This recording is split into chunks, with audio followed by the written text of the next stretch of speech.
Hello दोस्तों, स्वागत है आपका हमारे YouTube channel Amit Aryan school में। तो दोस्तों, आज हम भारत का भूगोल स्टार्ट करने जा रहे हैं, जो सभी एग्ज़ाम की दृष्टि से बहुत ही महत्वपूर्ण होगा। तो इसको हम मैप की सहायता से और ट्रिक की सहायता से समझेंगे। तो आप ध्यान से सारी वीडियो में बने रहना। आप विश्वास रखो, आपको वीडियो में ही याद हो जाएगा। ध्यान से देखते रहना और हमारी वीडियो अच्छी लगे तो हमारे चैनल को सब्सक्राइब भी करना। तो आज हम पार्ट 1 पढ़ेंगे, जिसमें हम सिंधु नदी तंत्र पढ़ेंगे। चलिए देखते रहना। तो भारत की नदियाँ दो प्रकार की हैं। कौन कौन सी हैं? एक तो हिमालय नदी, जो हिमालय से निकलती हैं, तथा दूसरी कौन सी है? प्रायद्वीपीय नदियाँ, जो भारत के प्रायद्वीपीय पठार पर यानी कि यहाँ से नीचे इधर को बहती हैं। तो हिमालय नदी में कौन सी नदी है? 3 नदी हैं। पहला कौन सा है? सिंधु नदी तंत्र। दूसरा कौन सा है? ब्रह्मपुत्र नदी तंत्र। और तीसरा कौन सा है? गंगा नदी तंत्र। तो इनको हम एक एक करके पढ़ेंगे। अगर सारी एक वीडियो में बनाने की कोशिश करेंगे तो वीडियो बहुत ही लंबी हो जाएगी। तथा ये दक्षिण भारत की कुछ नदियाँ हैं, इन्हें हम बाद में अगली वीडियो में कवर करेंगे। तो आज हम पढ़ने जा रहे हैं सिंधु नदी तंत्र। तो सिंधु नदी तंत्र के बारे में कुछ इंपॉर्टेंट बातें आप देखते रहना। फिर है सिंधु नदी उद्गम स्थल, यानी कि उद्गम कहाँ से निकलती है? तो सिंधु नदी जो है तिब्बत में मानसरोवर झील से निकलती है। यहाँ पर हमारे देश के ऊपर तिब्बत है, तो तिब्बत के मानसरोवर झील से जो है सिंधु नदी का उद्गम होता है। उसके बाद जाती कहाँ है, मतलब गिरती कहाँ है? मुहाना कहाँ बनाती है? अरब सागर में। अरब सागर में गिरती है, इधर से ऐसे होकर पाकिस्तान में होकर अरब सागर में गिर जाती है। नेक्स्ट है सहायक नदी कौन कौन सी है इसकी? तो झेलम, चिनाब, रावी, ये व्यास, सतलुज, ये 5 नदियाँ इसकी जो हैं सहायक नदियाँ हैं। तो हम पढ़ लेते हैं कौन कौन सी हैं। ध्यान से देखते रहना, पूरी वीडियो बहुत ही इंपॉर्टेंट है। सिंधु नदी 3 देशों में होकर बहती है। कौन कौन से? चीन, यहाँ से निकलती है, तिब्बत का मानसरोवर है ना यहाँ से। उसके बाद भारत में होकर ऐसे ऐसे होकर भारत में, फिर कहाँ गिर जाती है? पाकिस्तान में गिर जाती है। पाकिस्तान में निकलकर अरब सागर में गिर जाती है। फिर है सिंधु नदी चीन के तिब्बत में मानसरोवर झील से निकलकर भारत के लद्दाख में प्रवेश करती है। फिर यहाँ से पाकिस्तान होते हुए अरब सागर में गिर जाती है। सिंधु नदी तंत्र में 2 नदियाँ तिब्बत से आती हैं। एक कौन कौन सी है? सिंधु नदी और एक सतलुज नदी। सतलुज नदी भी वहीं से निकलती है, ये नीचे से। तो दोस्तों, यह क्वेश्चन एग्जाम में बहुत बार पूछा गया है कि इनमें से हिमालय पार की नदियाँ कौन सी नहीं है। तो जिनमें ये भी देते हैं दोनों, और 2-3 नदियाँ और दे देते हैं। एक ब्रह्मपुत्र इधर को होती जाती है, वो हम बाद में पढ़ेंगे। तो 3 नदियाँ ये हैं, कौन सी? एक सिंधु, और एक है सतलुज, और है एक ब्रह्मपुत्र। तो 3 नदियाँ ये हैं, कोई चौथी और दे देगा। तो ये बहुत बार पूछा जाता है। इसके बाद है सिंधु नदी के दाएं तट पर भारत का लेह शहर बस स्थित है। यह भी क्वेश्चन में पूछा जा चुका है। तो दोस्तों, बने रहना पूरी वीडियो में, जैसे ही देखते रहना। उसके बाद है सिंधु नदी तंत्र के जल को लेकर भारत और पाकिस्तान के बीच 1960 में सिंधु जल समझौता हुआ। इंडस रिवर ट्रीटी हुआ था। इस संधि पर भारत के तत्कालीन प्रधानमंत्री जवाहरलाल नेहरू और पाकिस्तान के तत्कालीन राष्ट्रपति अयूब खान ने दस्तखत किए थे। इसमें यानी कि यहाँ से अगर चाहते तो हम पानी रोक सकते थे, लेकिन हमने यहाँ से उसका पानी नहीं रोका और वहाँ को जाने दिया, क्योंकि यह फिर इंटरनेशनल मामला हो जाता है। क्या पता यहाँ प्रेशर डलवा के चीन को कह देता, तो चीन यहाँ ही नहीं आने देता, अंदर को भारत में ही नहीं आने देता, नदी को वहीं रोक सकता था। तो 3 नदियों का जल जो है वो पाकिस्तान में चला गया। कौन कौन सी? सिंधु, झेलम और चिनाब। इन 3 नदियों का जल जो है पाकिस्तान में चला जाता है। तथा रावी, व्यास और सतलुज, इन 3 नदियों का जल कहाँ रह जाता है? भारत में रह जाता है। तो यह समझौता है, इसको हम याद रखेंगे, कभी भी फ्यूचर में एग्जाम में पूछा जा सकता है। नेक्स्ट स्लाइड है हमारी चिनाब। चिनाब नदी का उद्गम स्थल देख लेते हैं अब। जो यह है सब सिंधु की ही सहायक नदियां हैं। तो चिनाब नदी कहाँ से निकलती है? बारालाचा दर्रा। यह बारालाचा दर्रा कहाँ पर है? हिमाचल प्रदेश में स्थित है। तथा मुहाना कहाँ बनाती है? सिंधु नदी में जाकर मिल जाती है। कौन सी? चिनाब नदी। तो चिनाब नदी बारालाचा दर्रा हिमाचल प्रदेश से निकलकर सिंधु नदी में मिल जाती है। उसके बाद है हिमाचल प्रदेश में चिनाब नदी को चंद्रभागा नदी के नाम से भी जाना जाता है। तो ये एक इम्पोर्टेंट बात हो गई। उसके बाद चिनाब जो है सिंधु की सबसे बड़ी सहायक नदी है। बाकी इसमें 2-3 नदियाँ मिल जाती हैं, तो चिनाब नदी जो है यह सिंधु नदी की सबसे बड़ी सहायक नदी है। तो चंद्रभागा कैसे बनी देखो जरा, इसका नाम चंद्रभागा है ना। तो चंद्र नदी यहाँ से निकलती है, भागा नदी यहाँ से निकलती है, तो दोनों आपस में जहाँ मिल जाती हैं तो यह चंद्रभागा के नाम से और बाद में चिनाब नदी बन जाती है। तो ये दो छोटी छोटी नदियाँ मिलती हैं आपस में। तो हमने चिनाब नदी को पढ़ लिया। अब हम अगला देखते हैं झेलम नदी। झेलम नदी कहाँ से निकलती है? बैरीनाग झील जम्मू कश्मीर से, तथा गिरती कहाँ पर है? यह भी चिनाब नदी में, यह चिनाब नदी में मिल जाती है। बाकी सभी छोटी छोटी जो है चिनाब नदी की सहायक नदियाँ हैं। और चिनाब नदी जो है सबसे बड़ी, वह सिंधु नदी की सहायक नदी है। यह हमने अभी पढ़ाई था पीछे पिछली स्लाइड में। तो श्रीनगर जो है झेलम नदी के तट पर बसा हुआ है। यह क्वेश्चन कई बार पूछा जा चुका है, आगे भी फ्यूचर में पूछा जा सकता है। तो श्रीनगर कहाँ पर स्थित है? झेलम नदी के तट पर स्थित है श्रीनगर। उसके बाद है रावी नदी, पढ़ लेते हैं।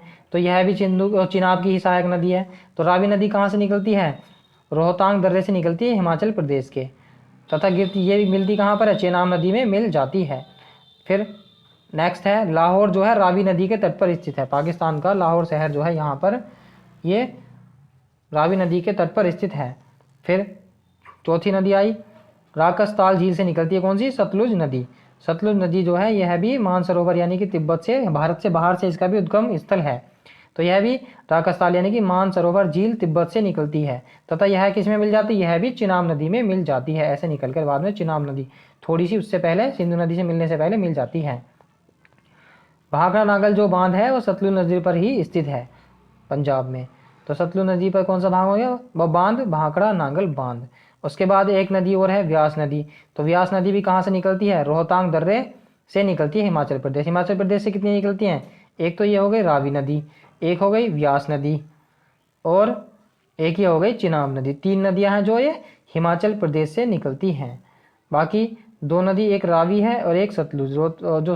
झेलम नदी कहाँ से निकलती है? जम्मू और कश्मीर से, जिसमें सबसे बड़ा, सबसे ऊंचा दुनिया का पुल बनाया जा रहा है। अब पंजाब के हरीके क्षेत्र में सतलुज और व्यास का संगम होता है, वहीं से भारत की सबसे लंबी नहर इंदिरा गांधी नहर निकलती है। तो ये इंपॉर्टेंट फैक्ट था दोस्तों, इसको याद रखेंगे। इंदिरा गांधी नहर कहाँ से निकलती है? जहाँ सतलुज और व्यास का संगम होता है। तो दोस्तों ये हो गई सिंधु नदी की सहायक नदियाँ। अब उसके बाद हम पूर्व की तरफ की पढ़ लेंगे। पूर्व की तरफ की कौन सी है? ब्रह्मपुत्र नदी तंत्र। तो यह भी भारत के बाहर से भी इसका उद्गम स्थल जो है भारत के बाहर से ही है। तो भारत के बाहर से पढ़ लेते हैं, इसका उद्गम स्थल कहाँ से होता है? ब्रह्मपुत्र नदी भी तिब्बत के मानसरोवर झील के पास से निकलती है। यह 3 देशों में होकर बहती है, कौन कौन से? एक तो चीन, एक भारत और एक बांग्लादेश। यानी कि ऐसे निकल के यहाँ से भारत के अरुणाचल प्रदेश से टकराकर ऐसे बांग्लादेश में निकल जाती है। तो ब्रह्मपुत्र की कुल लंबाई कितनी है? 2900 किलोमीटर है, पर भारत में इसकी लंबाई जो है 916 किलोमीटर ही है। बाकी यह चीन में बहती है। तथा ब्रह्मपुत्र भारत की सबसे चौड़ी नदी है। सबसे लंबी नदी तो भारत की कौन सी है? गंगा। तो भारत की सबसे चौड़ी नदी कौन सी है? ब्रह्मपुत्र। अब तिब्बत में इसको क्या कहते हैं? तिब्बत में इसको यारलुंग यानी कि सांगपो कहा जाता है। किसे? ब्रह्मपुत्र नदी को। यह कई बार पूछे गए हैं, इंपॉर्टेंट फैक्ट हैं चारों, इसको याद रखेंगे हम। तो तिब्बत में इसको क्या कहते हैं? या सांगपो कहते हैं। अरुणाचल प्रदेश में इसको क्या कहते हैं? दिहांग कहते हैं। और जबकि असम में क्या कहते हैं? इसको ब्रह्मपुत्र कहते हैं। और बांग्लादेश में इसको क्या कहते हैं? जमुना। बांग्लादेश में इसे क्या कहते हैं? जमुना कहते हैं ब्रह्मपुत्र नदी को। जबकि गंगा को क्या कहते हैं? पद्मा। गंगा को क्या कहते हैं? पद्मा। तो और तथा ये दोनों मिलकर ब्रह्मपुत्र और गंगा मिलकर दोनों एक मेघना नाम की बन जाती है। एक नदी बन जाती है मेघना, तथा यह दुनिया का सबसे बड़ा डेल्टा बनाती हैं। तो दोस्तों हमने ब्रह्मपुत्र नदी के बारे में कुछ इतनी चीज़ें पढ़ ली, और आगे देख लेते हैं। ये इंपॉर्टेंट फैक्ट है, बहुत ही पूछे जाते हैं। जैसे ब्रह्मपुत्र नदी ऐसे बहती है, तो इसकी कुछ राइट की तरफ की नदियां हैं, कुछ लेफ्ट की तरफ की। तो राइट और लेफ्ट अपना नहीं देखेंगे दोस्तों, इसका देखेंगे नदी का। यानी कि अगर वहाँ हम इस पे बैठे होते, ऐसा समझो कि यहाँ हम बैठे होते, तो हमारा लेफ्ट हैंड किधर होता? तो लेफ्ट इधर होता हमारा, और राइट किधर होता? इधर होता। तो आप ध्यान से नदी की तरफ से देखेंगे। तो नदी की तरफ की जो नदियाँ हैं ये कौन कौन सी हैं? लेफ्ट तरफ की दिबांग, लोहित, और लोहित नदी को क्या कहते हैं? खूनी नदी कहते हैं। धनसिरी और कोपली नदी। तो इसको हम एक छोटी सी ट्रिक से याद करेंगे। इसका नाम क्या है ट्रिक का? दिल धक। दिल धक, ये इसके हम छोटी सी ट्रिक से याद करेंगे। तो दी से दिबांग, ले से लोहित और ध से धनसिरी, और कैसे क्या हो जाएगा, कोपिली। तो ये तो हो गई लेफ्ट। तो लेफ्ट में ही हमारा दिल होता है, लेफ्ट की तरफ ही होता है हमारा हृदय, दिल। तो इस तरह से हमें याद भी रहेंगी। लेफ्ट तरफ की जो होती है यानी कि उत्तर की तरफ की, उल्टी तरफ की जो होती है ये नदियां हैं, कौन कौन सी, दिबांग, लोहित, धनश्री, कोपिली, दिल, धक से इसको याद रखेंगे। तथा दूसरी तरफ की जो बची वो हम याद ही कर लेंगे, सुबनश्री, मानस, संकोश, तीस्ता। सुबनश्री, मानस, संकोश और तीस्ता, ये 4 नदियां जो हैं इसकी राइट की तरफ की हैं। यानी कि हम जब अगर इमेज पे अगर बैठ जाएं तो हमारा राइट हैंड इधर होगा, ठीक है। तथा दुनिया का सबसे बड़ा नदी द्वीप जो है माजुली द्वीप, यह ब्रह्मपुत्र नदी पर ही है, जो असम में स्थित है। यह बहुत बड़ी बात है, इसको याद रखेंगे। माजुली द्वीप जो है यह दुनिया का सबसे बड़ा ब्रह्मपुत्र नदी पर ही स्थित है। चलिए, अब हमने सिंधु नदी तंत्र पढ़ लिया और ब्रह्मपुत्र नदी तंत्र पढ़ लिया। अब हम कुछ प्रीवियस ईयर क्वेश्चन जो है उसको हम ट्राई करते हैं, लगाने की कोशिश करते हैं, देखिए हमने कितना पढ़ा है। फिर है पहला क्वेश्चन हमारा, सिंधु नदी का जो उद्गम स्थल है वो कहाँ पर है। तो सिंधु नदी का उद्गम स्थल कहाँ है, मानसरोवर झील, तिब्बत के। उसके बाद है तिब्बत के मानसरोवर झील से कौन सी नदी निकलती है। तो सिंधु, सतलुज, ब्रह्मपुत्र, ये तीनों नदियाँ तिब्बत के मानसरोवर झील से निकलती हैं। नेक्स्ट क्वेश्चन है, सिंधु नदी जल समझौते के अनुसार कौन सी नदी पाकिस्तान द्वारा शासित नहीं होती है। तो इसका राइट आंसर है दोस्तों, अभी हमने पीछे स्लाइड में पढ़ा था, उसको हम देख लेते हैं, आपको रिवाइज करा देते हैं। सिंधु, झेलम और चिनाब, ये 3 नदियां जो हैं पाकिस्तान में जाती हैं, बाकी सब भारत में रुक जाती हैं। 3, सिंधु, झेलम और चिनाब, ये 3 नदी। तो सिंधु, झेलम और चिनाब, तो रावी नदी जो है यह भारत में ही गिर जाती है। तो 3 नदियाँ ये हो गई। नेक्स्ट क्वेश्चन देख लेते हैं, सिंधु नदी की सबसे बड़ी सहायक नदी कौन सी है। तो सिंधु नदी की सबसे बड़ी सहायक नदी हमने बताया था चिनाब नदी है, बाकी उसकी सब छोटी छोटी सहायक नदियाँ हैं। फिर है मानस नदी किस नदी की सहायक नदी है। तो मानस नदी किसकी है, ब्रह्मपुत्र नदी की सहायक नदी है। तथा ये किस साइड में है, ऐसे आ रही थी ना, तो ये राइट साइड में है नदी की, राइट साइड में। फिर है भारत में सांगपो नदी को किस नाम से जाना जाता है। तो भारत में सांगपो नदी को ब्रह्मपुत्र नाम से जाना जाता है, जबकि सांगपो किस देश में जानते हैं, तिब्बत में जानते हैं ब्रह्मपुत्र को सांगपो के नाम से। नेक्स्ट क्वेश्चन, रावी नदी का उद्गम स्थल कौन सा है। तो दोस्तों रावी नदी का जो उद्गम स्थल है यह भारत का जो हिमाचल प्रदेश राज्य है उसका रोहतांग दर्रा जो हिमाचल प्रदेश में है, तो रोहतांग दर्रे से निकलती है रावी नदी। फिर है अरुणाचल प्रदेश में प्रवेश करने के बाद ब्रह्मपुत्र नदी को किस नाम से जाना जाता है। तो अरुणाचल प्रदेश में इसको दिहांग नाम से जानते हैं, जबकि तिब्बत में किस नाम से जानते हैं, सांगपो के नाम से। तथा लोहित तो इसकी लेफ्ट साइड की सहायक नदी है। नेक्स्ट है हिमाचल प्रदेश में चंद्रभागा किस नदी को जानते हैं। तो चंद्रभागा जो है चिनाब नदी को ही जानते हैं, चिनाब नदी को चंद्रभागा के नाम से जानते हैं। और कुछ क्वेश्चन है, भारत की सबसे चौड़ी नदी कौन सी है। तो भारत की सबसे चौड़ी नदी दोस्तों जो है ब्रह्मपुत्र नदी है। फिर है दुनिया का सबसे बड़ा द्वीप माजुली द्वीप किस नदी पर स्थित है। तो यह भी ब्रह्मपुत्र नदी पर स्थित है जो असम में है। फिर है लाहौर किस नदी के तट पर स्थित है। तो लाहौर जो है रावी नदी के तट पर स्थित है लाहौर। तो दोस्तों हमारी वीडियो अच्छी लगी हो तो प्लीज़ हमारे चैनल को सब्सक्राइब करना तथा इसी तरह पूरा ज्योग्राफी पढ़ने के लिए हमारे चैनल पर बने रहना और वीडियो को लाइक करना। धन्यवाद। हेलो दोस्तों, स्वागत है आपका हमारे YouTube channel Amit Aryan school में। तो दोस्तों हमने कल भारत की नदियों में से सिंधु नदी तंत्र तथा ब्रह्मपुत्र नदी तंत्र 2 पढ़ लिए थे तथा आज हम गंगा नदी तंत्र पढ़ने जा रहे हैं। तो दोस्तों इसको हम अच्छे से डायग्राम की सहायता से पढ़ेंगे। आप ध्यान से देखते रहना, पूरी वीडियो में बने रहना, आपको ये वीडियो में ही याद हो जाएगा। जहाँ जहाँ मैप की ज़रूरत है हम मैप से समझेंगे और जहाँ हमें ट्रिक की ज़रूरत पड़ेगी तो हम वहाँ पर ट्रिक से समझेंगे। तो दोस्तों कल हमने हिमालय से जो नदियाँ निकलती हैं उसमें से 2 नदियाँ पढ़ ली थी। तो आज हम गंगा नदी के बारे में पढ़ते हैं जो बहुत ही इम्पोर्टेंट है। चलिए शुरुआत करते हैं। तो डायग्राम के से पढ़ने से पहले हम कुछ इम्पोर्टेंट फैक्ट हैं जो गंगा नदी के बारे में हैं वो हम पढ़ लेते हैं। तो गंगा नदी भारत की सबसे लंबी नदी है, ये आप सभी जानते होंगे, जिसकी लंबाई 2525 किलोमीटर है, यानी कि 525 किलोमीटर है।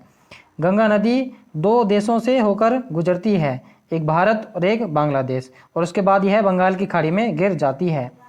तो दोस्तों ऐसे तो इसकी सहायक नदियां नेपाल से भी निकलती हैं, लेकिन ये तो सिर्फ भारत, जो गंगा नदी जो तो सिर्फ भारत में ही बहती है। उसके बाद है गंगा नदी भारत के 5 राज्यों से होकर बहती है। इंपॉर्टेंट बात है, कई बार एग्जाम में पूछा गया, बहुत ही इंपॉर्टेंट है, याद रखेंगे। तो भारत का मैप आपके माइंड में चलना चाहिए। सबसे पहले ये उत्तराखंड से ही निकलती है, तो उत्तराखंड में बहती है, उसके बाद यह उत्तर प्रदेश में बहती है, उसके बाद बिहार में बहती है, और उसके बाद झारखंड में बहुत ही कम बहती है, इसलिए कभी कभी झारखंड नहीं दिया होता है, लेकिन झारखंड में भी यह बहती है। फिर पश्चिम बंगाल में होकर यह बंगाल और बांग्लादेश पहुंच जाती है, तथा फिर उसके बाद बंगाल की खाड़ी में गिर जाती है। तो दोस्तों ये 5 राज्य हो गए, उत्तराखंड, उत्तर प्रदेश, बिहार, झारखंड और पश्चिम बंगाल। और कुछ इंपॉर्टेंट फैक्ट हम उसके बारे में पढ़ लेते हैं। तो गंगा नदी में बैक्टीरियोफेज नामक एक वायरस होता है, जो हानिकारक बैक्टीरिया को ख़त्म कर देता है। तो आपने भी देखा होगा, हम सब, आप सब भी गंगा में नहाने के लिए जाते हैं, तो वहाँ से जल भरकर लाते हैं गंगा में, तथा अपने घर रखते हैं। तो कितने भी दिन तक रख लेते हैं उसको, उसका पानी खराब नहीं होता है, यानी कि सड़ता नहीं, ना कीड़े पड़ते ना कुछ। तो उसमें यह बैक्टीरियोफेज नाम का जो वायरस होता है, यह उसको खुद ही शुद्ध हो जाता है उसका पानी। उसके बाद है गंगा नदी को 2008 में राष्ट्रीय नदी घोषित कर दिया गया था। तो अब ये हमारे देश की नेशनल रिवर है। तथा एक और इम्पोर्टेंट फैक्ट है, 2009 में गंगेटिक डॉल्फिन को राष्ट्रीय जलीय जीव घोषित कर दिया गया था। तो दोस्तों ये गंगा नदी के बारे में कुछ इम्पोर्टेंट फैक्ट थे। अब हम गंगा नदी के उद्गम यानी कि डायग्राम से समझेंगे। ध्यान से देखते रहना सारी वीडियो, जहाँ पर भी मैप की ज़रूरत पड़ेगी हम वहाँ से पढ़ेंगे। उसके बाद है, अब गंगा नदी ये 2 नदियों से मिलकर बनी गंगा नदी, यानी कि ये गंगोत्री हिमानी, यानी गंगोत्री ग्लेशियर, हिमानी को ग्लेशियर कहते हैं। गंगोत्री ग्लेशियर से एक नदी निकलती है जिसका नाम है भागीरथी नदी। तो भागीरथी नदी जब निकलती है तो इसका नाम वहाँ पर क्या होता है, भागीरथी नदी होता है। और उसके बाद यह सतोपत हिमानी है, सतोपत ग्लेशियर से एक नदी निकलती है, उसका नाम है अलकनंदा नदी।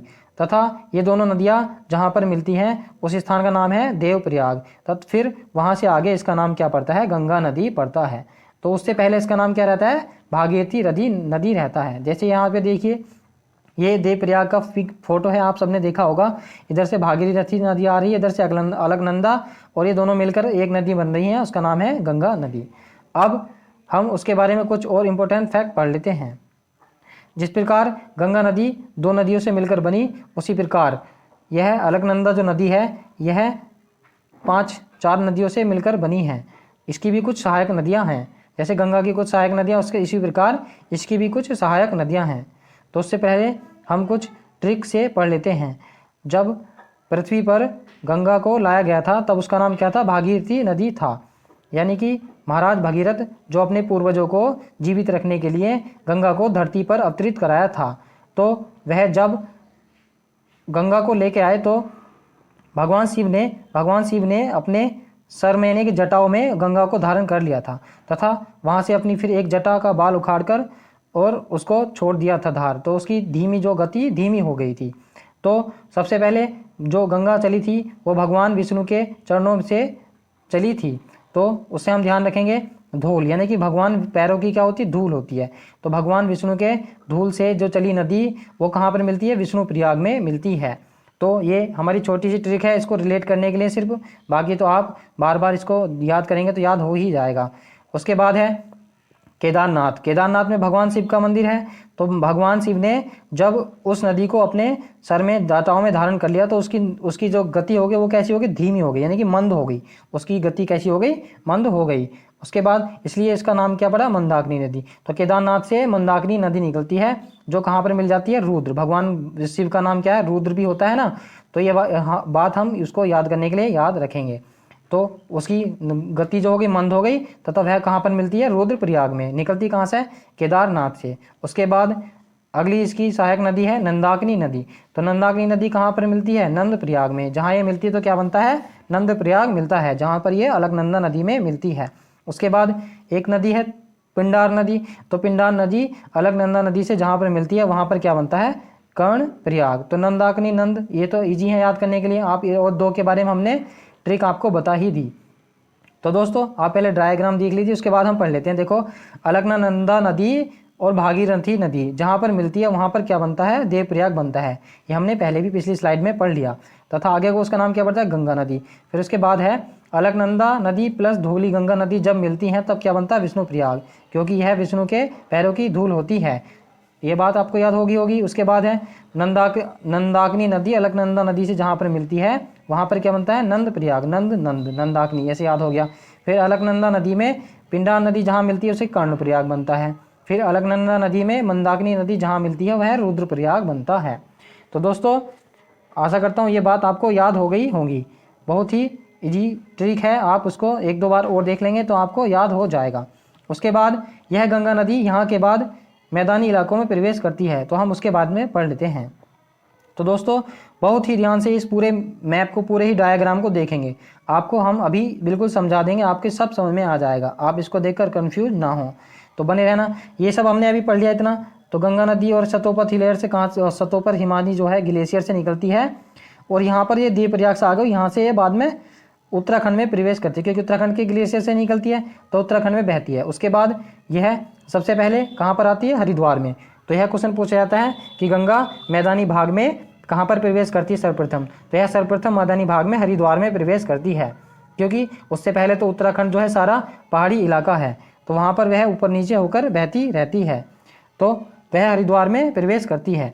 हरिद्वार के बाद यह फिर यहाँ से आगे, ये तो हो गया हरिद्वार यूके उत्तराखंड। उसके बाद में यह उत्तर प्रदेश में प्रवेश कर जाती है।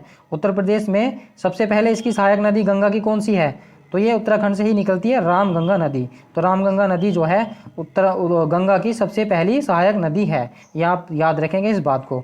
तो यह कहाँ पर मिलती है, उत्तर प्रदेश के कन्नौज जिले में यह गंगा नदी से मिल जाती है।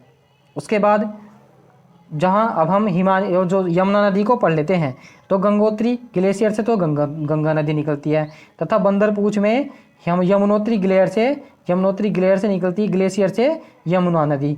तो यमुना नदी ऐसे निकलती हुई यहाँ से गंगा के साथ साथ चलती हुई यह प्रयागराज में आकर गंगा से मिल जाती है।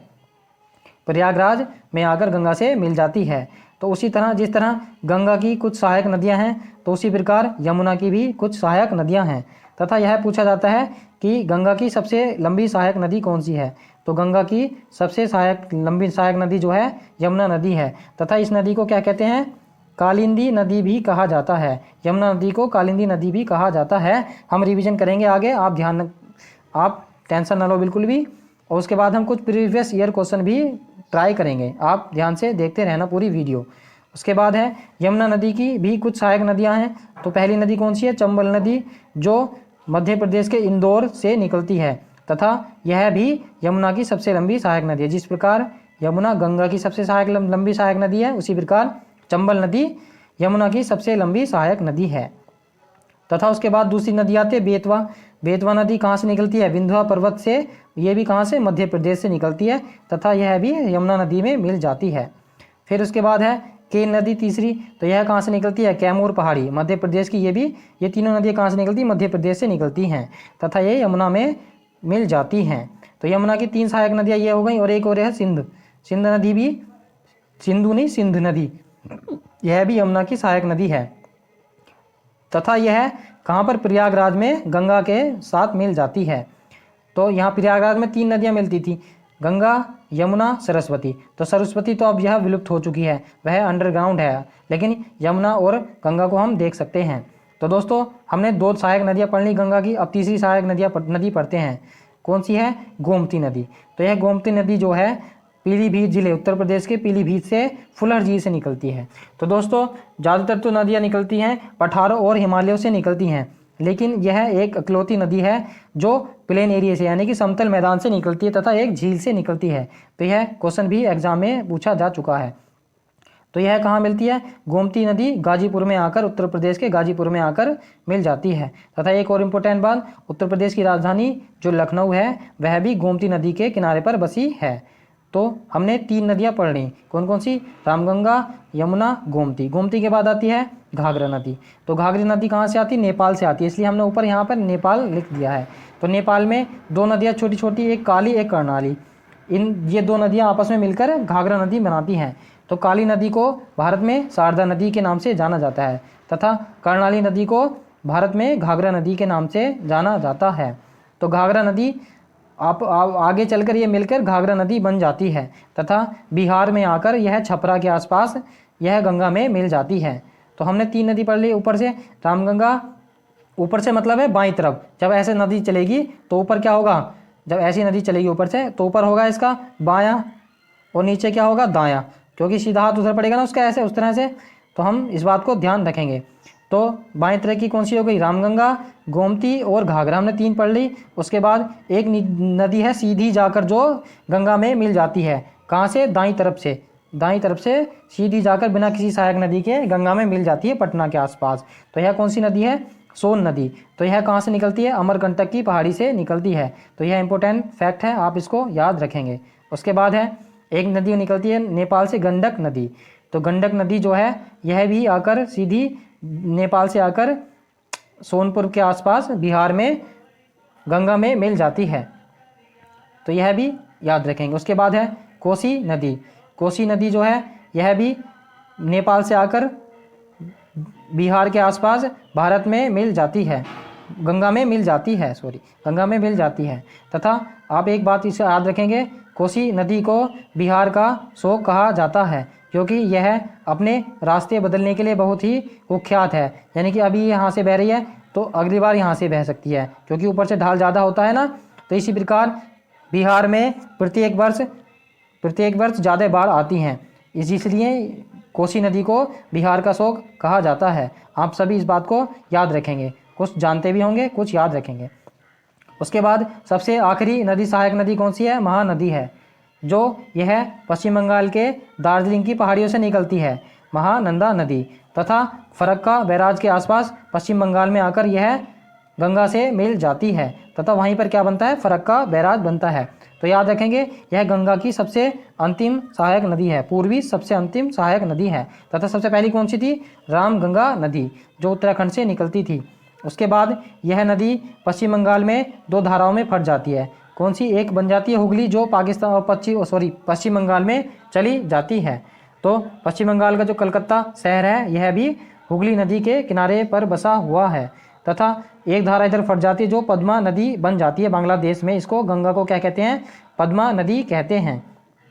फिर उसके बाद यह एक दामोदर नदी है जो पश्चिम बंगाल के छोटा नागपुर के पठार से निकलती है तथा इस गंगा में मिल जाती है।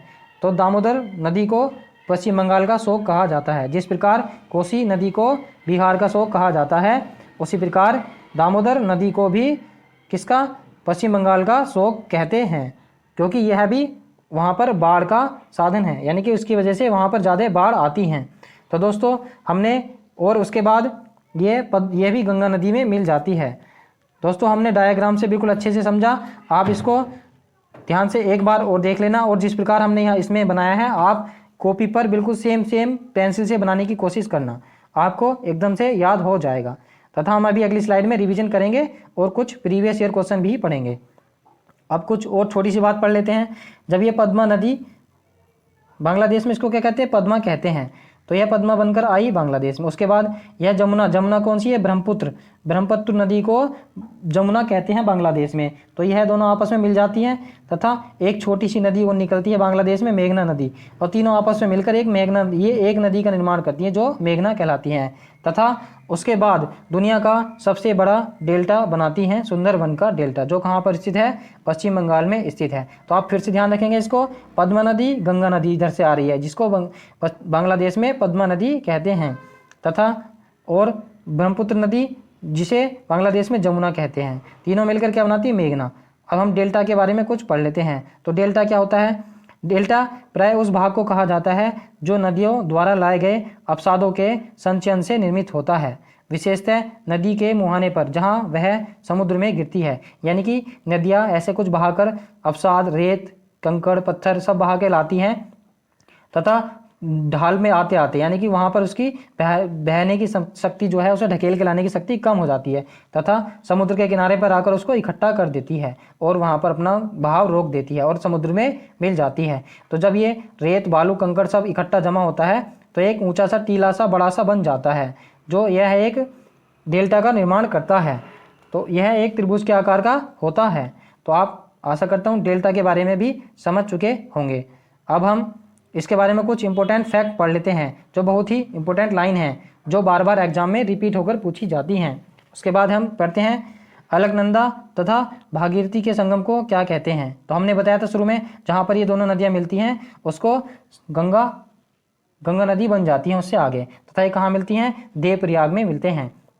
दूसरी बात, गंगा की पहली सहायक नदी कौन सी है, रामगंगा। हमने बताया था गंगा की पहली सहायक नदी रामगंगा है। उसके बाद है गंगा की आखिरी सहायक नदी कौन सी है, तो सबसे लास्ट में जो है महानंदा है, ये हमने आपको बता दिया था डायग्राम में। फिर है गंगा की सबसे लंबी सहायक नदी कौन सी है, तो यमुना नदी गंगा की सबसे लंबी सहायक नदी है। फिर है गंगा नदी कहाँ से मैदानी क्षेत्र में प्रवेश करती है, तो इसका राइट आंसर है हरिद्वार। ये बात भी हमने आपको नोट करके बता दी थी कि ये इंपॉर्टेंट है। फिर है गंगा नदी के तट पर बसे प्रमुख शहर कौन कौन से हैं, प्रयागराज, वाराणसी, कानपुर, पटना। वैसे तो और भी बहुत सारे हैं, लेकिन ये उत्तर प्रदेश के ज़्यादातर इन्होंने इसमें नोट कर दिए। उसके बाद है हुगली नदी के तट पर कौन सा शहर बसा है, तो कोलकाता जो है हुगली नदी के तट पर बसा है, जो गंगा का एक धारा पाकिस्तान में पश्चिम बंगाल में कट जाती है, जिसको हुगली बोला जाता है। फिर है गंगा और ब्रह्मपुत्र की संयुक्त जलधारा बांग्लादेश में क्या कहलाती है, तो हमने बताया था ये दोनों ऐसे नदियाँ मिलकर ब्रह्मपुत्र और गंगा मेघना बन जाती हैं। फिर है बिहार का शोक किसको कहा जाता है, कोसी नदी को, ये हमने आपको दो बार बता दिया था। बंगाल का शोक किसे कहते हैं, दामोदर नदी को। गंगा की सहायक नदी जिसका उद्गम स्थल मैदानी भाग से है, तो हमने बताया था यह उत्तर प्रदेश के पीलीभीत जिले से फुलहर झील से निकलती है, कौन सी, गोमती नदी। तो दोस्तों इसको याद करने की, ऊपर से हमने तो किस तरीके से याद करा था, RGG और KM, ये जो हैं RGG KM, ये ऊपर की सहायक नदियां हैं गंगा की। कौन कौन सी, रामगंगा, गोमती, घाघरा, गंडक, कोसी और महानंदा। RGG KM, आप इसको याद रखेंगे तो ये आपकी ट्रिक एकदम से याद हो जाएगी। अब हम कुछ प्रीवियस ईयर क्वेश्चन ट्राई कर लेते हैं, तो ध्यान से देखते रहना, हम कितना समझ में आया आपको अभी तैयारी का पता चल जाएगा। गंगा नदी निम्नलिखित में से किस राज्य में से होकर नहीं गुजरती है, तो उत्तर प्रदेश से गुजरती है, बिहार से भी गुजरती है, पश्चिम बंगाल से गुजरती है, लेकिन मध्य प्रदेश से गंगा नदी नहीं गुजरती है, तो इसका राइट आंसर है मध्य प्रदेश। फिर है कालिंदी नदी का दूसरा नाम क्या है, तो कालिंदी नदी किसको, यमुना नदी को ही कालिंदी नदी कहा जाता है, ये हमने आपको बता दिया था। फिर है के नदी निम्नलिखित में से किसकी नदी की सहायक नदी है, तो के नदी जो है यमुना की सहायक नदी है। कौन कौन सी है, चंबल, बेतवा, केन, ये तीनों जो है यमुना की सहायक नदियां हैं।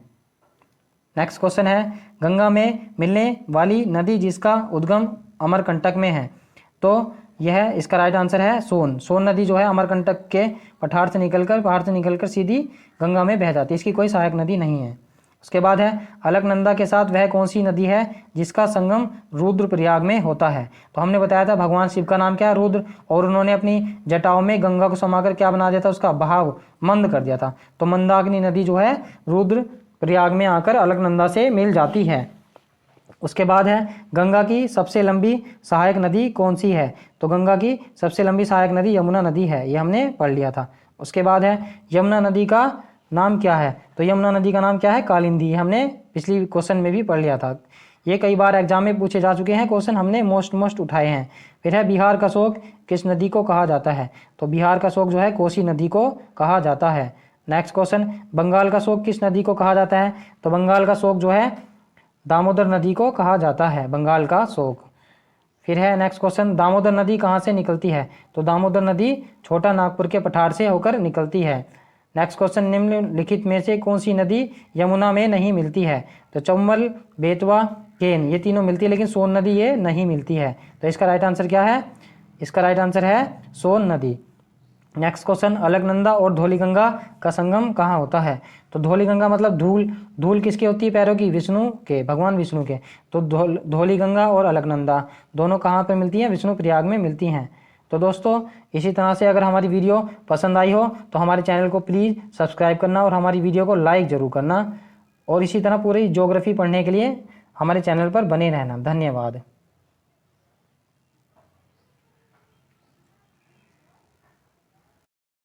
हेलो दोस्तों, स्वागत है आपका हमारे YouTube channel Amit Aryan school में। तो दोस्तों हमारी ज्योग्राफी की पिछली वीडियो देखने के लिए, नदियों की पिछली वीडियो देखने के लिए आप हमारे चैनल पर प्लेलिस्ट चेक कर सकते हैं, जिसमें हमने गंगा नदी तंत्र और ब्रह्मपुत्र नदी और सिंधु नदी तंत्र दोनों पढ़ा दिए हैं अलग अलग वीडियो में।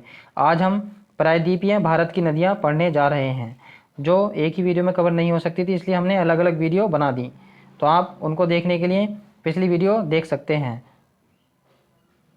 नदियाँ हमने बताई थी दो प्रकार की होती हैं, एक कौन सी? हिमालयी नदियाँ और प्रायद्वीपीय नदियाँ। तो हिमालयी नदी में हमने पहली वीडियो में ये दोनों कवर कर ली थी, सिंधु नदी तंत्र और ब्रह्मपुत्र नदी तंत्र, तथा दूसरी वीडियो में हमने गंगा नदी तंत्र।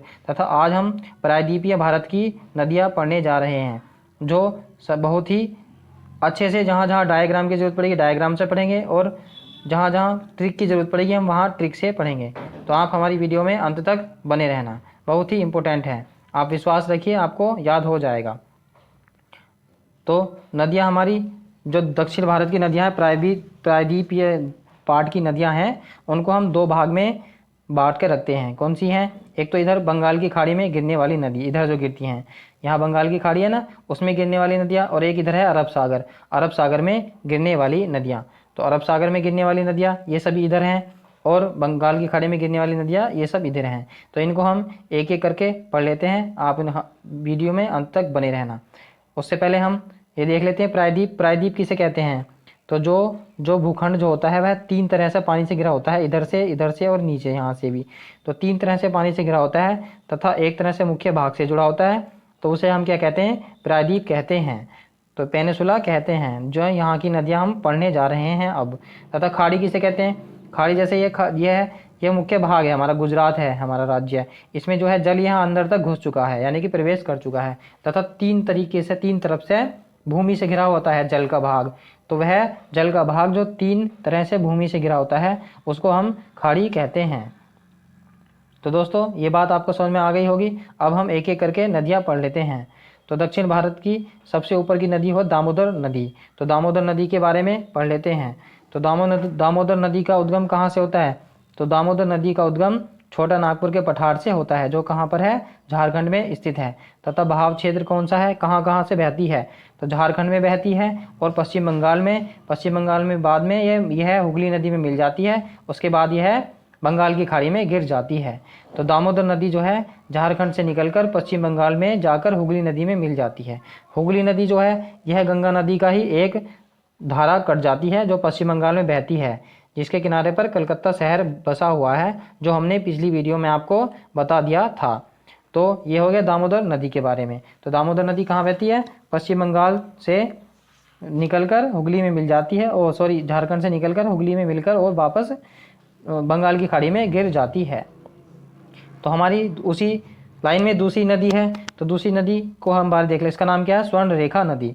तो इसका उद्गम यानी कि कहाँ से निकलती है? तो यह रांची के पठार झारखंड से निकलती है। यह भी कहाँ पर है? रांची का पठार झारखंड में। तथा इसका बहाव क्षेत्र कौन कौन सा है? तो झारखंड में बहती है यह उड़ीसा में भी बहती है, और पश्चिम बंगाल में बहती है, फिर उसके बाद यह बंगाल की खाड़ी में गिर जाती है। कौन सी नदी है? स्वर्ण रेखा नदी। यहाँ पर यह पश्चिम बंगाल है, यहाँ किनारे पर उड़ीसा है, उसके बाद यह कहाँ गिर जाती है? झारखंड से निकलकर उड़ीसा में घूम के उसके बाद पश्चिम बंगाल का थोड़े से हिस्से में आकर यह बंगाल की खाड़ी में गिर जाती है। तो दोस्तों एक एक करके सारी वीडियो में ये हम पढ़ लेंगे नदियों के बारे में, आप ध्यान से देखते रहना। बहुत ही मेहनत से ये स्लाइड बनाई है, लेकिन हमारी मेहनत तभी सफल होगी जब आपके समझ में आ जाएगा। उसके बाद है वैतरणी नदी। पहली हमने ऊपर कौन सी पढ़ी? दामोदर नदी। दूसरे नंबर पर स्वर्ण रेखा नदी पढ़ ली। हम ऐसे ही लगातार पढ़ते चलेंगे उत्तर से दक्षिण के क्रम में। तो वैतरणी नदी के बारे में पढ़ लेते हैं। तो इसका उद्गम स्थल कहाँ पर है? यह केओझर का पठार उड़ीसा से निकलती है। उड़ीसा से, यहाँ उड़ीसा राज्य है भारत का, यहाँ से निकलती है क्योंझर के पठार से। तथा कहाँ कहाँ बहती है, उड़ीसा से निकलकर फिर डायरेक्ट एक राज्य में बहती है, ये बंगाल की खाड़ी में गिर जाती है। तो ये हो गया वैतरणी नदी के बारे में। उसके बाद है ब्राह्मणी नदी। तो ब्राह्मणी नदी, उससे नीचे है ना देखो ये ब्राह्मणी नदी। तो ब्राह्मणी नदी जो है यह कैसे कैसे बनती है दोस्तों, दो नदी है, एक नदी का नाम है शंख नदी, एक है कोयल नदी। तो ये दोनों आपस में मिलकर ये कहाँ मिलती है, राउरकेला में आकर दोनों मिल जाती हैं। तो उससे बाद में इसका नाम क्या हो जाता है, ब्राह्मणी नदी हो जाता है। ये दोनों नदियाँ मिलकर, दो नदी कौन कौन सी है, एक शंख नदी, एक कोयल नदी, ये दोनों मिलकर ब्राह्मणी नदी का निर्माण करती हैं। तो दोस्तों ये हमने 4 नदी पढ़ ली। उसके बाद अब 5वीं नदी है महानदी, ऊपर से दामोदर, स्वर्णरेखा, वैतरणी, ब्राह्मणी, महानदी। तो महानदी के बारे में पढ़ लेते हैं। इसका उद्गम स्थल कहाँ है, सिंगहावा की पहाड़ी जो है छत्तीसगढ़ में, यह भी कहाँ से निकलती है, छत्तीसगढ़ से निकलती है।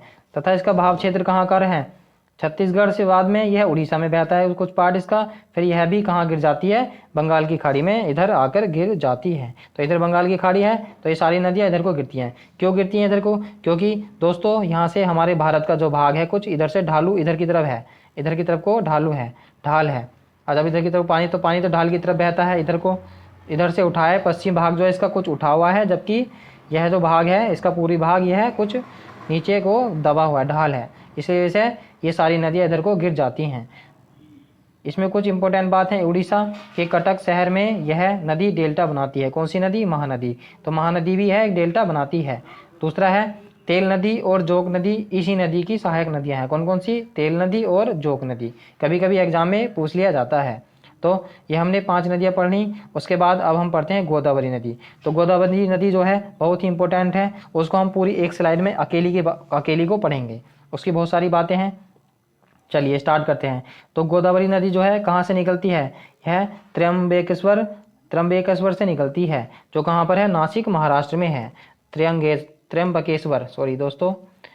उसके बाद बहाव क्षेत्र कहाँ कहाँ है इसका, महाराष्ट्र, छत्तीसगढ़, तेलंगाना, आंध्र प्रदेश, यह 4 राज्यों में बहती है महानदी। गोदावरी कौन कौन से, महाराष्ट्र में बहती क्योंकि महाराष्ट्र से तो निकलती है, उसके बाद छत्तीसगढ़ में कुछ पार्ट, फिर उसके बाद तेलंगाना, उसके बाद आंध्र प्रदेश, तथा उसके बाद यह बंगाल की खाड़ी में गिर जाती है। तो गोदावरी जो है, गोदावरी नदी की लंबाई कितनी है, 1465 किलोमीटर है। यह दक्षिण भारत की सबसे लंबी नदी है। यह बहुत बार एग्जाम में पूछा जा चुका है। तो भारत की दूसरी सबसे लंबी नदी भी यही है, क्या नाम है इसका, गोदावरी। फिर है इसे वृद्ध गंगा, बूढ़ी गंगा तथा दक्षिणी गंगा भी कहते हैं। नासिक शहर जो है वह भी गोदावरी के तट पर स्थित है। तो दोस्तों ये हैं गोदावरी की सहायक नदियाँ। तो इसमें भी बहुत बार पूछा जा चुका है। तो गोदावरी जब नदी ऐसे बहेगी तो उधर होगा इसका बायां तरफ, नीचे होगा इसका दायां तरफ। तो बाएं तरफ की कुछ नदियाँ हैं, जैसे पूर्णा, पेनगंगा, वर्धा और वेनगंगा, ये तीनों मिलकर एक नदी मिलाती हैं। कौन कौन सी, प्राणहिता नदी मिलाती हैं। पेनगंगा, वर्धा, वेनगंगा, ये बहुत बार पूछी जा चुकी हैं।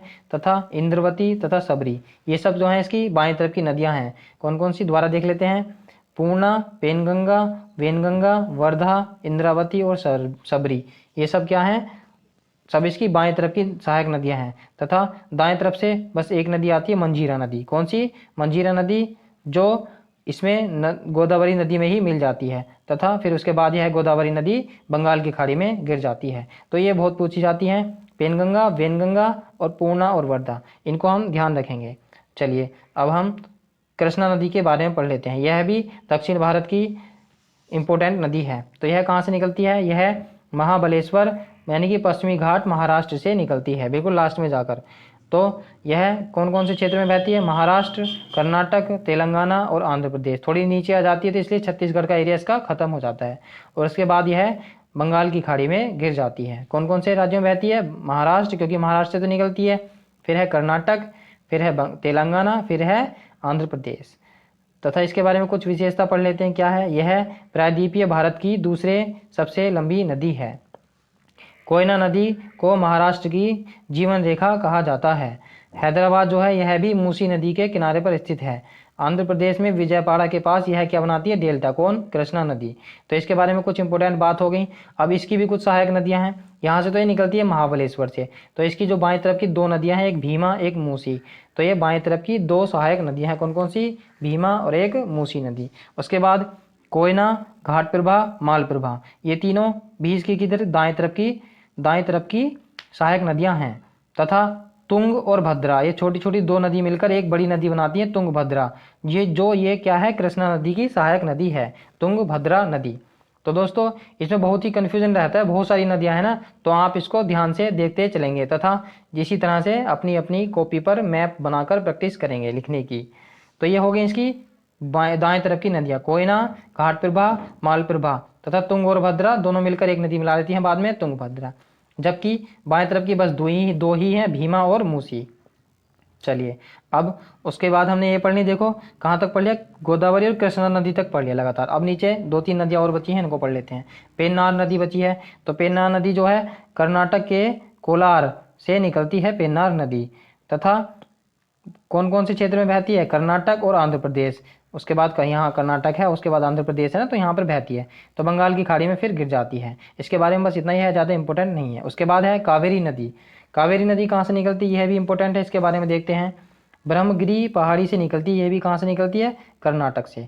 तो कर्नाटक से कौन कौन सी हो गई, एक तो ये हो गई पेन्ना नदी और एक ब्रह्मगिरी पहाड़ी से निकलती कावेरी नदी। तथा कौन कौन से राज्यों में बहती है, कर्नाटक, तमिलनाडु और फिर उसके बाद में है बंगाल की खाड़ी में गिर जाती है ये पेन्नार नदी। यहाँ पर तमिलनाडु राज्य है ना भारत का, उसके बारे में कुछ इंपॉर्टेंट फैक्ट हैं। यह दक्षिण भारत की एकमात्र सदा नीरा नदी है जिसमें वर्ष भर जल रहता है, वरना तो दोस्तों ये सिर्फ मौसमी नदियाँ होती हैं इधर की, जिनमें बरसात के समय में जल रहता है। बाकी तो हिमालय नदियाँ होती हैं सदा नीरा, जिनमें हमेशा जल रहता है। इसे दक्षिण भारत की गंगा कहा जाता है। जबकि दक्षिण गंगा किसे कहते हैं, गोदावरी को। दक्षिण भारत की गंगा किसे कहते हैं, कावेरी नदी को दक्षिण भारत की गंगा कहते हैं। इसमें हम कंफ्यूज नहीं होंगे, आप ध्यान से देखते रहना और अच्छे से याद करना। उसके बाद अब हम पढ़ लेते हैं वैगई नदी। 2 नदी और बची हैं ये हमारी पूर्वी घाट की। कौन कौन सी, एक वैगई नदी, यह उस कहाँ कहाँ बहती, तमिलनाडु से निकलकर पाक की खाड़ी में गिर जाती है यहाँ नीचे। उसके बाद मदुरई शहर जो है तमिलनाडु का, यह वैगई नदी के तट पर स्थित है। एक नदी और बची है नीचे, ताम्रपाणी नदी, इसका बहाव भी यह भी तमिलनाडु से निकलकर मन्नार की खाड़ी में गिर जाती है। तो दोस्तों ये इसी तरह से हमने पूर्वी घाट की नदियाँ पढ़ ली जो बहुत ही इम्पोर्टेंट थी। अब हम पश्चिमी घाट की नदियाँ पढ़ेंगे जो अरब सागर में गिरती हैं, तो उसको ध्यान से देखते रहेंगे। ये हैं सब इधर की नदियाँ, यहाँ इधर ढाल होने की वजह से ये अरब सागर में गिर जाती हैं। तो हमारी ऊपर सबसे पहली नदी है जो कहाँ से निकल, जिसका नाम है क्या है, लूनी नदी। तो लूनी नदी का उद्गम कहाँ पर है, तो लूनी नदी का उद्गम जो है दोस्तों अरावली पहाड़ी से है, जो कहाँ पर स्थित है, अजमेर राजस्थान में है। लूनी नदी राजस्थान के अजमेर से निकलती है, अरावली की पहाड़ियों से। तथा ये कहाँ कहाँ से राज्यों में बहती है, राजस्थान और गुजरात, यह 2 राज्यों में बहती है। और उसके बाद में यह कच्छ के रण में गिर जाती है, यानी कि समा जाती है कच्छ के रण में, बाद में उसका पता ही नहीं चलता, भूमिगत हो जाती है। उसके बाद है दूसरी नदी जो है साबरमती नदी। तो साबरमती नदी कहाँ से निकलती है, उदयपुर जिले के अरावली पहाड़ी से निकलती है। कहाँ से, उदयपुर जिले में, यह भी कहाँ पर है, राजस्थान में। तथा कौन कौन से राज्यों में बहती है, पहले राजस्थान, फिर गुजरात और फिर उसके बाद आकर खंबात की खाड़ी में यहाँ पर गिर जाती है। बिल्कुल यहाँ खाड़ी से हमने बताया, खाड़ी आपको बताया था जहाँ पानी अंदर तक घुस जाता है वह क्या होता है, खाड़ी होती है। उसके बाद अहमदाबाद और गांधीनगर दोनों जो हैं साबरमती नदी के तट पर ही स्थित हैं शहर। ये इंपॉर्टेंट बात है, इनको याद रखेंगे। नेक्स्ट है माही नदी। तो यह इंपॉर्टेंट है, इसको ध्यान से देखिए। तो माही नदी कहाँ से निकलती है, विंध्याचल पर्वत श्रेणी से निकलती है। कहाँ से, मध्य प्रदेश से। तथा कौन कौन से राज्यों में बहती है, यहाँ मध्य प्रदेश है ना, मध्य प्रदेश, फिर राजस्थान, फिर गुजरात, फिर उसके बाद यह है खंबात की खाड़ी में गिर जाती है माही नदी। माही नदी जो है कर्क रेखा को 2 बार काटती है, इसलिए यह इंपॉर्टेंट हो जाती है। और यह एग्जाम में कई बार पूछा गया है कि कर्क रेखा को 2 बार काटने वाली नदी कौन सी है, माही नदी है। अब मोस्ट इंपॉर्टेंट नदी है एक नर्मदा नदी। नर्मदा नदी कहाँ से निकलती है, अमरकंटक की पहाड़ियों से निकलती है। यह भी कहाँ से निकलती है, मध्य प्रदेश से निकलती है, अमरकंटक की पहाड़ियों से। तथा कौन कौन से राज्यों में बहती है, मध्य प्रदेश, महाराष्ट्र, गुजरात और फिर यह भी आकर कहाँ गिर जाती है, खंबात की खाड़ी में आकर गिर जाती है। आप यह मैप में देख सकते हैं कौन सी, नर्मदा नदी है यहाँ से ऐसे हरी वाली। अब इसके बारे में कुछ इंपॉर्टेंट फैक्ट हम पढ़ लेंगे। मध्य प्रदेश की जीवन धारा कहा जाता है किसे, नर्मदा नदी को। दूसरा है यह नदी भ्रंश घाटी से होकर बहती है, यानी कि यहाँ पहाड़ है इधर और इधर भी पर्वत रेंज है एक, उसके बीच से यहाँ से होकर यह नदी बहती है, तो उसको ऐसे भ्रंश घाटी कहा जाता है। फिर नेक्स्ट पॉइंट है विंध्य और सतपुड़ा पर्वत श्रेणी के बीच बहती है। यहाँ ऊपर विंध्य है, फिर उसके बाद सतपुड़ा, इसके बीच में यह बहती है नर्मदा नदी। ये दोनों आप हमने ऐसे बता दिया, पहाड़ हैं ये, इनके बीच से होकर बहती है। तथा नर्मदा और सोन नदी एक ही स्थान यानी कि अमरकंटक की पहाड़ी से निकलती है, परंतु विपरीत दिशा में। सोन नदी इधर ऐसे ऊपर को जाकर गंगा में मिल जाती है, तथा नर्मदा नदी जो है इधर अरब सागर में आकर गिर जाती है। तो जबलपुर जो है मध्य प्रदेश का, वह इसी नदी के किनारे पर बसा हुआ है, नर्मदा नदी के किनारे पर, जो मध्य प्रदेश का जबलपुर शहर है। तो दोस्तों हमने ये इस प्रकार से 4-5 नदियाँ पढ़ ली। कौन कौन सी? लूनी, साबरमती, माही और नर्मदा। अब उसके बारे में हम अगली देखते हैं कौन कौन सी नदियाँ हैं। उसके बाद एक नदी बची है तापी नदी। ताप्ती नदी जो है यह भी मध्य प्रदेश के बैतूल जिले से निकलती है, तथा कहाँ कहाँ बहती है? मध्य प्रदेश, महाराष्ट्र और गुजरात। यहाँ सब मध्य प्रदेश है, यहाँ महाराष्ट्र है, उसके बाद थोड़ा सा हिस्सा गुजरात में भी आता है। तो तापी नदी आप देख सकते हैं यहाँ नीचे से कौन सी है, सब मैप में लिखा हुआ है। यह भी भ्रंश घाटी से होकर बहती है, जैसे हमने ऊपर बताया भी, पहाड़ों के रेंज से बीच में से, तथा ज्वारनद का निर्माण करती है, यानी कि नदी के मुख पर यह रेत इकट्ठा करते हैं ऐसे। उसके बाद है सूरत जो शहर है वह भी तापी नदी के किनारे पर स्थित है। तो ये इसके बारे में कुछ इंपॉर्टेंट बात हो गई। अब एक और बची है मांडवी नदी। मांडवी नदी के बारे में पढ़ लेते हैं। यह कर्नाटक के भीमगढ़ स्थान से निकलती है। कौन सी? मांडवी नदी जो है कर्नाटक के भीमगढ़ स्थान से निकलती है। यहाँ पर कर्नाटक है। उसके बाद कौन कौन से राज्य में? कर्नाटक, और उसके यहाँ पर छोटा सा राज्य पड़ता है गोवा, वहाँ पर बहती है। उसके बाद यह अरब सागर में गिर जाती है। तो गोवा की जो राजधानी है पणजी जो है यह इसी नदी के किनारे पर बसी हुई है, मांडवी नदी के। ये इंपॉर्टेंट बात है, इसको याद रखेंगे। गोवा की राजधानी पणजी मांडवी नदी के किनारे पर ही बसी हुई है। उसी प्रकार उसके बाद है ज्वारी नदी। ज्वारी नदी भी है कर्नाटक से निकलकर सीधी अरब सागर में गिर जाती है। अब हम नीचे की 4 नदी पढ़ लेते हैं। कौन कौन सी? शरावती और एक गंगावेली। यह दोनों कर्नाटक से निकलकर अरब सागर में गिर जाती हैं। कौन कौन सी है? शरावती और गंगावेली। फिर है पेरियार नदी। पेरियार नदी जो है यह केरल से निकलकर अरब सागर में गिर जाती है। पेरियार नदी को ही केरल की गंगा कहा जाता है, तथा इसी के किनारे पर सबरीमाला मंदिर है, जो बहुत ही इंपॉर्टेंट है एग्जाम की दृष्टि से, कई बार उसमें से क्वेश्चन पूछे जाते हैं। एक लास्ट नदी बची है भरतपुझा, जो यह तमिलनाडु से तथा केरल में होकर यह अरब सागर में गिर जाती है। तो दोस्तों इसी तरह से हमने यहाँ पश्चिमी घाट की भी नदियाँ कवर कर ली, जो बहुत ही महत्वपूर्ण हैं। तो दोस्तों आपको हमारी वीडियो अच्छी लगी हो तो प्लीज़ हमारी वीडियो को लाइक करना। बहुत ही मेहनत लगी दोस्तों सारी स्लाइड बनाने में, और आपको समझ में आया होगा तो हम हमारी मेहनत को उसील समझेंगे।